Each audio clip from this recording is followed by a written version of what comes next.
வங்கக்கடலில் ஆழ்ந்த காற்றழுத்த தாழ்வு மண்டலம் நிலை கொண்டுள்ளது என வானிலை ஆய்வு மைய தென்மண்டல இயக்குனர் பாலச்சந்திரன் பேட்டி. வருகிற 30ஆம் தேதி காரைக்கால் மாமல்லபுரம் இடையே கரையை கடக்கும் என்றும் தகவல்.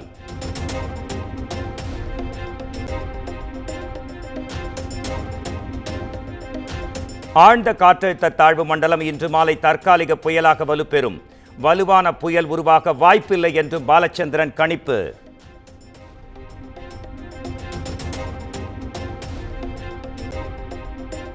சென்னையில் இன்றிரவு முதல் மழை தொடங்க வாய்ப்பு. மழை படிப்படியாக அதிகரிக்கும் என்று பாலச்சந்திரன் தகவல்.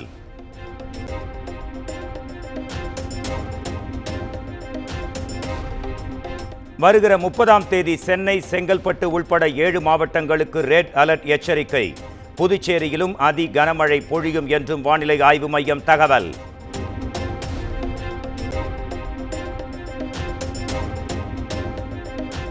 கனமழையால் பாதிக்கப்பட்ட பயிர்ச்சேத விவரங்கள் குறித்து கணக்கெடுக்கப்படும். 33% அளவுக்கு பாதிப்பு இருந்தால் பயிர்களுக்கு உரிய இழப்பீடு வழங்கப்படும் என்றும் அமைச்சர் எம்.ஆர்.கே. பன்னீர்செல்வம் உறுதி.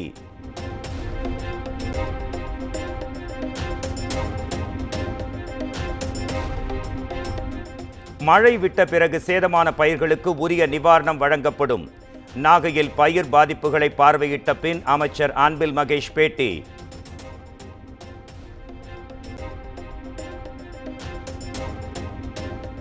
அமலாக்கத்துறை வழக்கில் பொதுத்துறை செயலாளர் வெள்ளிக்கிழமை நேரில் ஆஜராக உத்தரவு. விசாரணைக்கு அரசு தரப்பு வழக்கறிஞர்கள் ஆஜராகாததால் சென்னை உயர்நீதிமன்றம் ஆணை.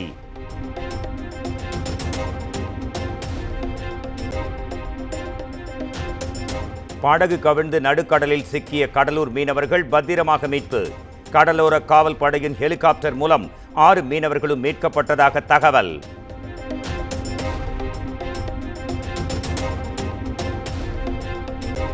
ராணிப்பேட்டை மாவட்டம் சோளிங்கரில் ரோப் கார் சேவை 4 மணி நேரம் நிறுத்தம். வேறு வழியின்றி படியேறி சுவாமி தரிசனம் செய்த பக்தர்கள்.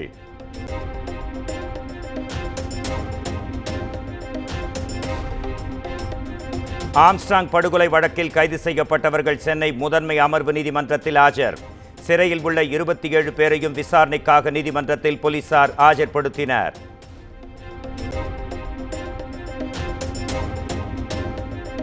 ஆம்ஸ்ட்ராங் படுகொலை வழக்கில் வேலூர் சிறையில் இருக்கும் ரவுடி நாகேந்திரன் புழல் சிறைக்கு மாற்றுவது தொடர்பாக சிறைத்துறை நிர்வாகம் பதிலளிக்க சென்னை மாவட்ட முதன்மை அமர்வு நீதிமன்றம் உத்தரவு.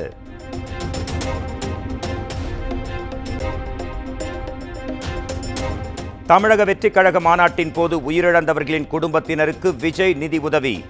இப்படி ஒரு சூழலில் சந்திக்க வேண்டிய நிலை ஏற்பட்டதாக கண்ணீர்.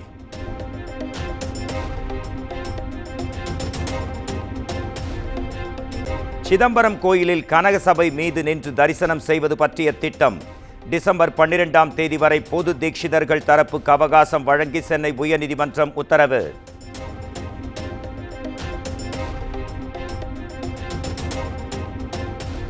இந்திய இறையாண்மைக்கு எதிராக பேசியதாக சீமானுக்கு எதிராக தொடுக்கப்பட்ட வழக்கு.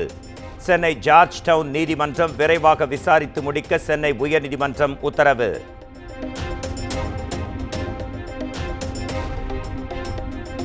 நாமக்கல் மாவட்டத்தில் நாம் தமிழர் கட்சியிலிருந்து 50 பேர் கூண்டோடு விலகல்.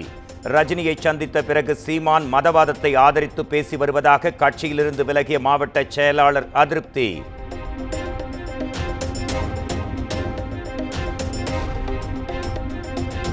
குன்னூரில் கட்டுமான பணியின் போது சுவர் இடிந்து விழுந்ததில் தொழிலாளி உயிரிழப்பு. விபத்து தொடர்பாக போலீசார் வழக்கு பதிவு செய்து விசாரணை.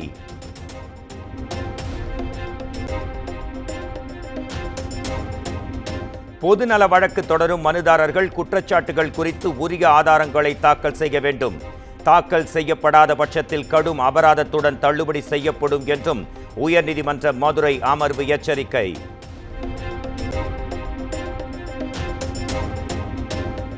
சென்னை மெரினா கடற்கரை சாலையில் உள்ள பொதுப்பணித்துறை அலுவலகத்தில் மோதல். ஸ்டான்லி மருத்துவமனை பழைய கட்டடத்தை இடிப்பது தொடர்பாக டெண்டர் விடுவதில் 2 தரப்பினர் மோதிக்கொண்டதால் பெரும் பரபரப்பு.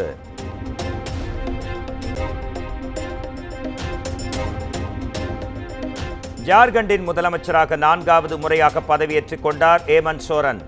ராகுல் காந்தி, மல்லிகார்ஜுன கார்கே, மமதா பானர்ஜி, உதயநிதி ஸ்டாலின் உள்ளிட்டோர் பங்கேற்பு.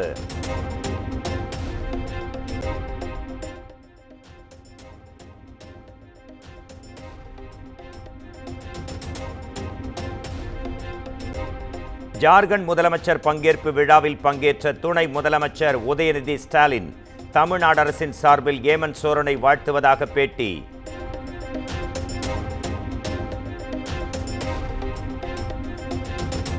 மத்திய வெளியுறவுத்துறை அமைச்சர் ஜெய்சங்கருடன் பிரதமர் நரேந்திர மோடி முக்கிய ஆலோசனை. வங்கதேசத்தில் இந்துக்கள் மீதான தாக்குதல் அதிகரிப்பதாக தகவல் வெளியானது குறித்து பேச்சு.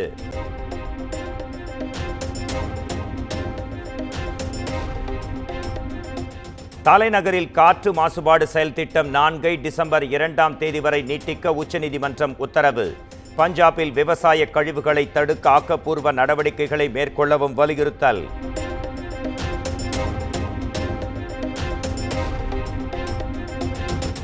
டெல்லியின் பிரசாந்த் விகார் பகுதியில் மர்ம பொருள் வெடித்த விவகாரம். சம்பவ இடத்தில் பாதுகாப்பு அதிகரிக்கப்பட்டு மோப்ப நாய்கள் உதவியுடன் கடும் சோதனை.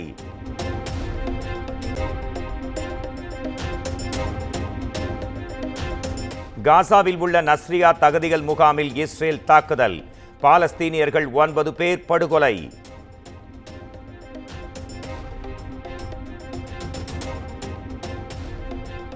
அநியாயமான முறையில் கைது செய்யப்பட்ட இந்து சமூக தலைவர் கிருஷ்ணதாஸை உடனடியாக விடுதலை செய்ய வேண்டும். வங்கதேச முன்னாள் பிரதமர் ஷேக் ஹசீனா வலியுறுத்தல்.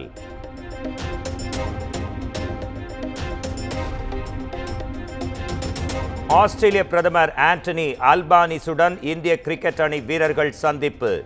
இந்திய அணி வீரர்களுடன் செல்ஃபி எடுத்து மகிழ்ச்சி.